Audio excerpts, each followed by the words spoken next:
Good morning. I am doing a presentation on the recent law that was enacted by the state of New York for e-prescriptions. In particular, this focused on all prescriptions, opioids versus non-opioids in the state of New York. At the end of March, the state of New York has a law that they enacted in their state legislature that will go into effect governing e-scripts statewide. Law would require e-prescriptions for all prescriptions, most importantly, though, narcotics. New York has a heavy burden of opioid users, and they felt that this sort of a law could reduce that. The law will require prescribers of medications to have some form of e-prescribing, as well as the pharmacies. Minnesota, of course, is the first state to enact such a law. And we've seen e-scripting rising throughout the entire company, mostly on the pharmacy side. Resistance to such a new law comes from many forms, but I think regardless of resistance to e-scripting in general, I think that this issue involving this law really affects healthcare, public policy, and patient safety.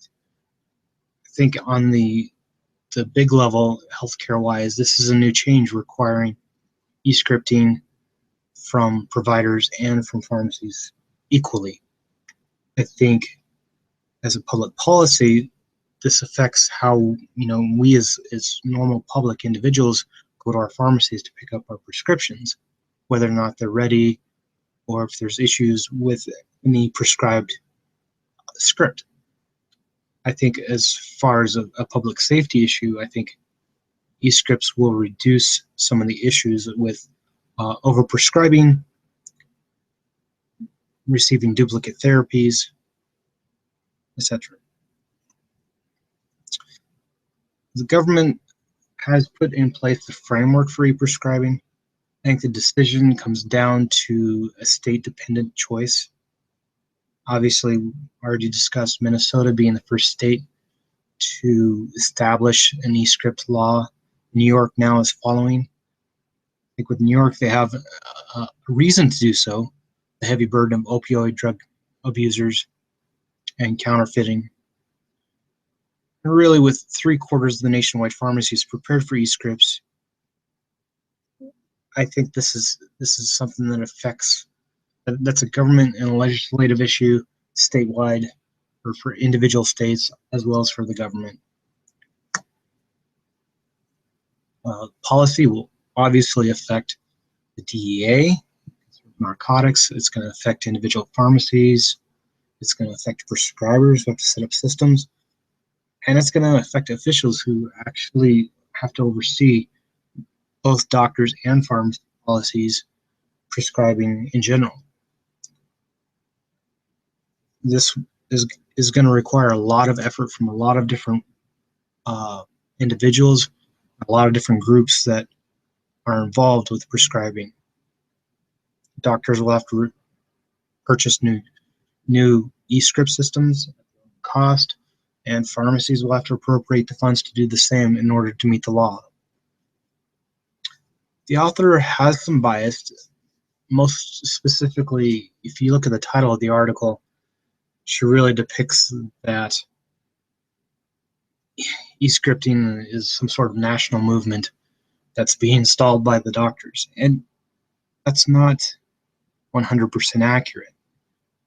There are reasons, and she goes into these reasons. She discusses some of the resistance to e-scripting, such as incurred costs setting up systems, prescription needs for opioids that need to be right now and are immediate, that can't wait for a couple of days.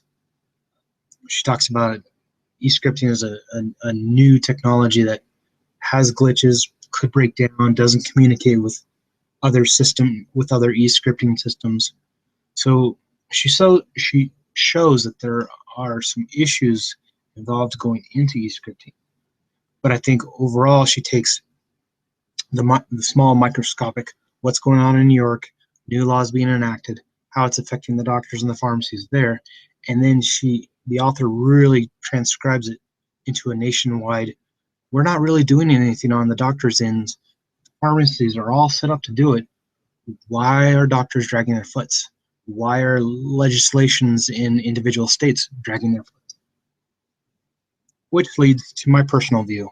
I feel e-prescribing is the future of prescriptions, and I feel it needs to be enacted upon by Congress at the same level of electronic patient records. I feel it's a huge patient safety issue that would improve liability on both prescribers and pharmacies and provide for better patient care. Like all technologies, it's going to have its issues. Certain systems will be designed, they won't communicate with each other. This is the same as when we started using cell phones, or we started using the Google and Yahoo to search the internet. We ran into issues, but over time, these issues will get fixed, will really improve the systems to where it works really well. I think you already see pharmacies and pharmacists are on board with this new trend, especially with 3/4 of the pharmacies across the US are set up to do e-scripting. I believe physicians will continue to drag their heels unless a change is made at a governmental level that affects how they prescribe and care for patients. That's my viewpoint on this. Thank you for listening.